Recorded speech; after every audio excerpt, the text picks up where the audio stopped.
गोवा में 2 दिवसीय QS summit का आज सफलतापूर्ण समापन हुआ। कार्यक्रम में गोवा के सीएम प्रमोद सावंत समेत शिक्षा और शिक्षण संस्थानों से जुड़ी कई हस्तियों ने शिरकत की। कार्यक्रम में निम्स विश्वविद्यालय के चेयरमैन प्रोफेसर BS तोमर भी शामिल हुए। सोमवार के आखिरी दिन गोवा के सीएम प्रमोद सावंत ने अपने विचार लोगों के सामने रखे।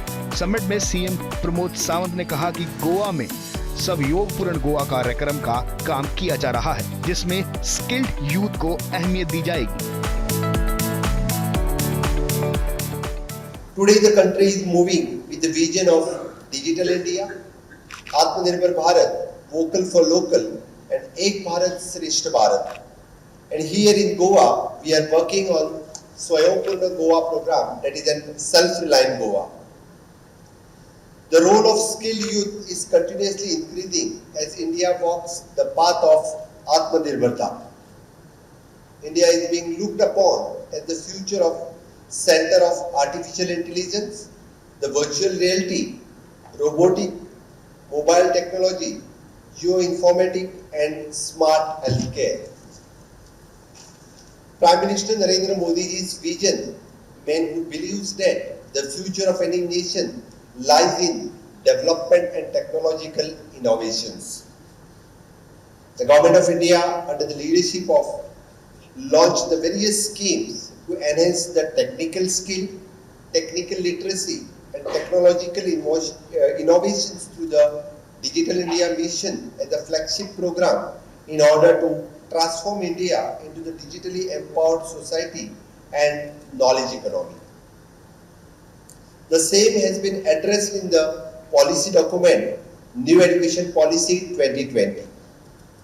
The National Education Policy 2020 focuses on key reforms of the higher education that presents the next generation to thrive and compete in the new digital age. The thrust in formation of National Education Policy 2020 includes the providing the quality education and creating the lifelong learning opportunities to all. QS summit में गुणवत्ता शिक्षा, शोध और विकास के साथ साथ शिक्षा को बेहतर बनाने के लिए क्या नीति हो, इसको लेकर भी चर्चा की गई। समिट में आत्मनिर्भर भारत का भी जिक्र किया गया। समिट में सीएम प्रमोद सावंत ने कहा कि हम पीएम मोदी के सपनों का भारत बनाने के लिए पूरी दिलो-जान से काम में जुटे हैं। आत्मनिर्भर भारत के तहत ही स्किल्ड यूथ कार्यक्रम पर काम किया जा रहा है, ताकि शिक्षा के क्षेत्र में भारत विकास की बुलंदियों को छू सके।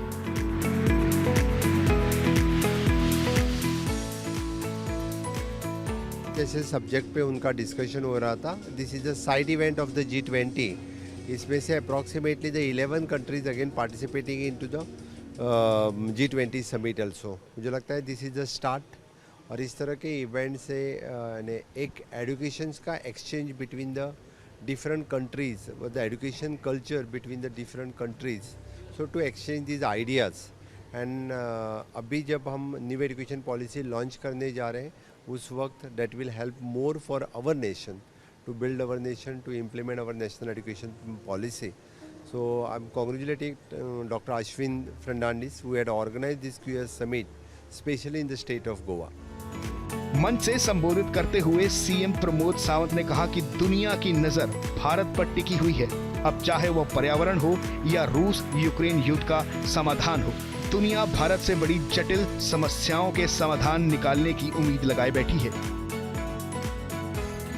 पीएम मोदी के नेतृत्व में दुनिया उनसे हर समस्या का कारगर समाधान की आस में है। सीएम सावंत ने कहा कि पूरी दुनिया भारत को आर्टिफिशियल इंटेलिजेंस, वर्चुअल रियलिटी और रोबोटिक्स से लेकर स्मार्ट हेल्थ केयर सिस्टम को बेहतर बनाने के लिए उम्मीद रखते हैं। G20 इवेंट की अभी जो इंफ्रास्ट्रक्चर, एडवर्टाइजमेंट और प्रोग्रामिंग की पहली मीटिंग मेरी हो गई है। ऑल टुगेदर 8 मीटिंग यहाँ पे हो रहे हैं। उसकी जस्ट अभी प्रिपरेशन स्टार्ट हो चुका है। उसके लिए जो प्रिपरेशन इंफ्रास्ट्रक्चर के लिए जो करना चाहिए, in power department, PWD department, Panjim municipal corporation, rest all department, health department से लेके टूरिज़्म डिपार्टमेंट, सभी डिपार्टमेंट काम को लगे हैं। डेफिनेटली मुझे उम्मीद है कि 30th of March तक every infrastructure will place in ready and then now we'll start on the discussion on the subject matter. पहले तो हमने सिर्फ इंफ्रास्ट्रक्चर के ऊपर, एडवर्टाइजमेंट के ऊपर और प्रिपरेशंस के ऊपर किए. In the second onwards will start from the subject matter. So what ever the instruction will get.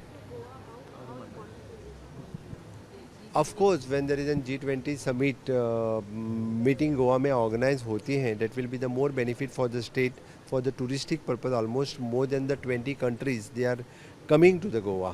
So tourism के purpose से we are getting the new innovative ideas, technology, and with this that will more benefit for the state. दुनिया भर में बड़े online payment system का भारत में संचालन हो रहा है, जिससे प्रभावित होकर सिंगापुर जैसे देश भी भारत के साथ डिजिटल पेमेंट व्यवस्था को अपना रहे हैं.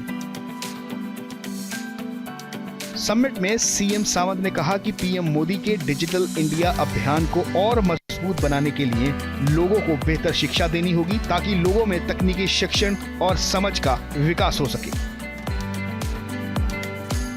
गोवा के सीएम सावंत ने छात्रों में तकनीकी शिक्षा के प्रसार को और बढ़ाने पर जोर दिया. सीएम सावंत ने कहा कि डिजिटल इंडिया के तहत टेक्निकल स्किल और टेक्निकल शिक्षा को बढ़ाना चाहिए ताकि पीएम मोदी के डिजिटल प्रोग्राम को और बल मिल सके.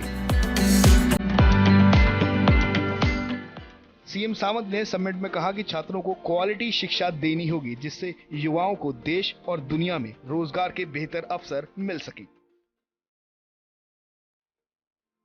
वहीं समिट के शुरुआती सेशन में निम्स विश्वविद्यालय के चेयरमैन प्रोफेसर बीएस तोमर ने कहा क्वालिटी एजुकेशन बहुत जरूरी है और बताया कि नेशन को डेवलप होने में उसके नागरिकों का शिक्षित होना सबसे अहम बात है.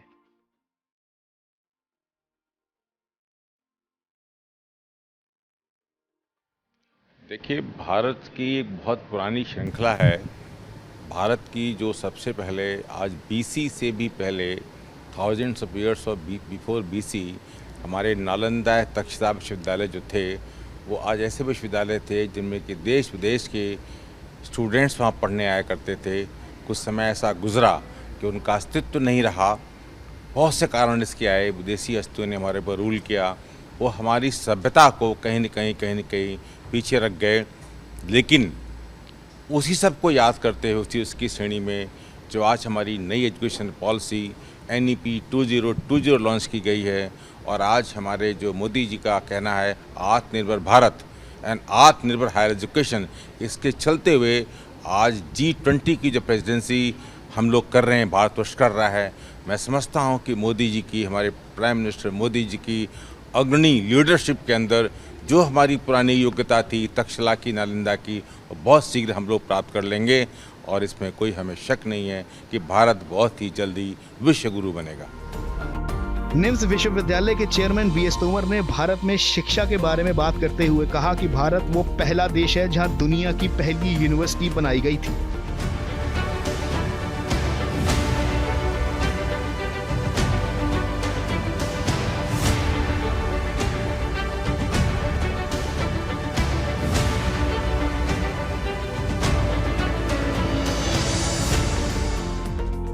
शिक्षा भारतीयों की रग रग में है जिसे तराशने की जरूरत है. अगर इस पहलू पर काम किया जाए तो भारत विश्व स्तर पर शिक्षा में सबसे आगे होगा. देखिए, जो नई एजुकेशन पॉलिसी है उसमें ये बताया गया है कि स्टूडेंट को they should not be demanding the job, they must be creator for the job. इसलिए आज हर विश्वविद्यालयों में इनोवेशन सेल खोले गए हैं. हर इंजीनियरिंग कॉलेज में इनोवेशन सेल खोले गए हैं कि हमारे जो स्टूडेंट्स हैं वो विभिन्न विषयों में स्टार्टअप पैदा करें. उससे क्या होगा, वो खुद जॉब क्रिएटर होंगे, न कि जॉब मांगने वाले. जब तक भारतवर्ष में जॉब क्रिएटर हमारे नवयुवक नहीं आएंगे तब तक भारतवर्ष का प्रोग्रेस नहीं होगा. इसलिए मैं समझता हूं कि आज की जो हमारी NEP नेशनल एजुकेशन पॉलिसी 2020 है एक बहुत समन्वय है. इसमें हमारी भारतीय पुरानी कल्चर को जोड़ा गया है, भारत के पुराने अस्तित्व को जोड़ा गया है. तो हमारे जो आज नए स्टूडेंट्स हैं जिनको पुरानी कल्चर, बहुत पुरानी सभ्यता के बारे में बहुत कम जानकारी है, जब प्राप्त करेंगे तो मैं अगेन ये सब मिल करके भारत एक बहुत बड़ा सुदृढ़ विश्व गुरु बनेगा. ये इसमें कोई कोई डिफ़िकल्टी नहीं है। इस अलग वातावरण में समिट जो हुआ है, हम सब लोग बहुत अच्छी बातें लेके जा रहे हैं अपने अपने कॉलेजों में, अपनी अपनी यूनिवर्सिटीज़ में, अपने अपने समाज में, उसको एक बड़ा पॉजिटिव वाइब्रेशन लेकर आगे बढ़ाएंगे। इससे हमारा समाज, हमारी शिक्षा आगे बढ़ेगी। शिक्षा एक ऐसी दौलत है जो बांटने से दिनों रात बढ़ती है। हमारा देश भारत दुनिया में विश्वविद्यालय बनाने वाला पहला देश है, जहां विश्वविद्यालय स्थापित कर दुनिया भर के छात्रों के लिए भारत ने शिक्षा के दरवाजे खोल दिए हैं। भारत के कई जाने माने विश्वविद्यालयों की बदौलत भारत के शिक्षण संस्थान दुनिया में अपनी अलग पहचान रखते हैं। Bureau report, news India.